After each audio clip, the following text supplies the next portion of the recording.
नमस्कार प्रिय छात्रों। प्रश्नावली 9.1 कक्षा 10 ये है आपका प्रश्न नंबर 13।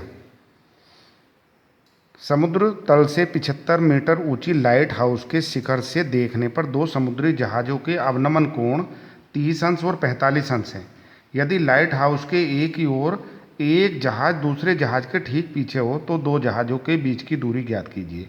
प्रश्न में कहा है एक लाइट हाउस, तो ये लाइट हाउस हमारा 75 मीटर ऊंचा, ये सीधा हमने खड़ा कर दिया। उसने कहा कि समुद्र के अंदर दो जहाज़ आगे पीछे हैं, तो ये एक जहाज़ यहाँ पे है, एक जहाज़ यहाँ पे है।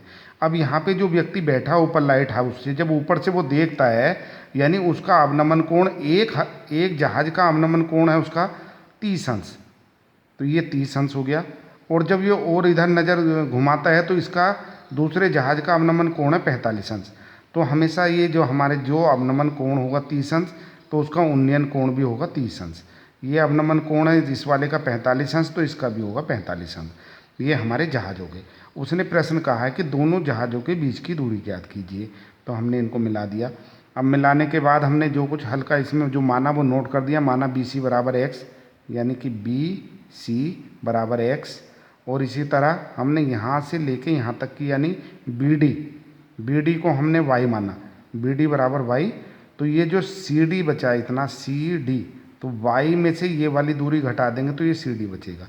और इसी तरह ये जो हमने कोण ACB 45 अंश, कोण ACB 45 अंश, और इसका जो अवनमन कोण था ये POC, यानी ये, और ये इसका उन्नयन कोण, क्योंकि अवनमन और उन्नयन बराबर होते हैं तो मैंने यहाँ पे उन्नयन कोण लिखे हैं, यानी कि ये 45 अंश है, दूसरा 30 अंश है। अब समकोण त्रिभुज ABC में ABC, ये छोटा वाला समकोण त्रिभुज, यानी इसमें AB बटे BC यानी tan 45 अंश, ये लंब बटे आधार हो गया, तो ये tan 45 अंश। और यहाँ AB का मान है 75, AB 75 बटे x, हमने इसके बटे 1 किया, x का इधर गुणा किया, x बराबर 75, इसे समीकरण नंबर 1 कह दिया। समकोण त्रिभुज ABD में अब बड़े त्रिभुज में हमने लिया तो उसमें भी लंब यही है AB, और आधार हो गया BD। अब BD को हमने माना है y, तो ये 75 बटे y, tan 30 अंश का मान 1/√3।